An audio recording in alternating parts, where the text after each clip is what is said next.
Shalom, jemaat GKI Klasis Solo yang dikasihi dan mengasihi Tuhan Yesus.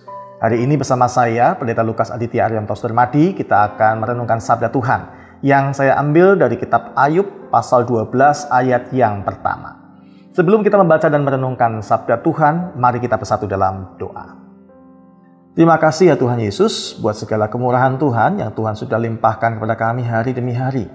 Kami percaya Engkau menuntun kami untuk menjalani hari-hari kami dengan baik. Karena itu kami mohon hikmat Tuhan, pernyataan Roh Kudus, sehingga firman yang hendak kami baca sungguh menjadi firman yang menghidupkan kami. Dan kami mau serahkan perenungan kami ini dalam tangan pengasihan. Di dalam nama Kristus kami berdoa. Amin. Kitab Ayub pasal 12 ayat yang pertama. Jawab Ayub, memang kamulah orang-orang itu, dan bersama kamu hikmat akan mati. Amin. Demikianlah pembacaan firman Tuhan. Berbahagia setiap kita yang boleh merenungkannya dan melakukan dalam kehidupan sehari-hari. Haleluya.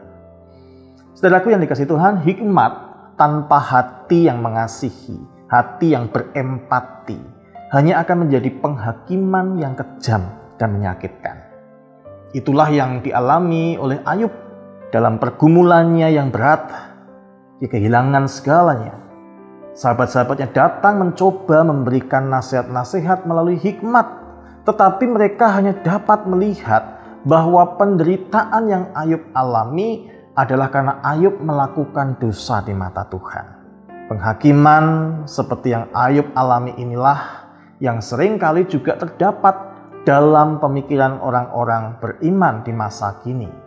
Seolah seorang yang mengalami penderitaan dapat dipastikan karena orang itu hidup dalam dosa. Padahal Ayub dalam hal ini tidak berbuat dosa, tidak berbuat kesalahan sehingga layak mendapatkan penderitaan yang luar biasa semacam itu. Sebab sesungguhnya semua penderitaan Ayub itu kalau kita baca semata-mata adalah karena si jahat yang hendak mencobai dan menjatuhkan Ayub.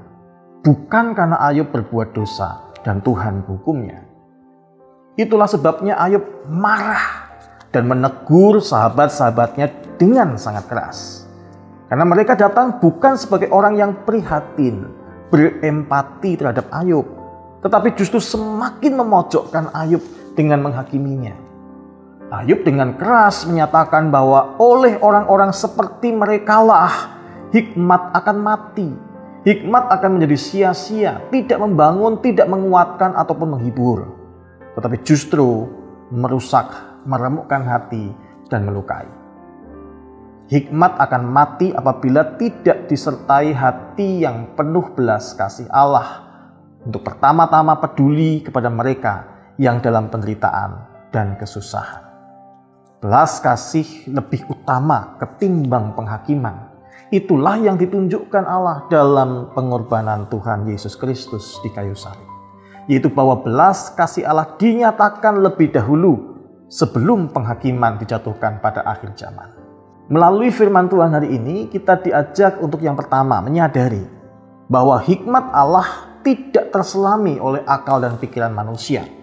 Yang umat perlu lakukan adalah belajar untuk percaya bahwa di balik segala sesuatu yang terjadi dalam hidup kita, ada Allah yang berdaulat.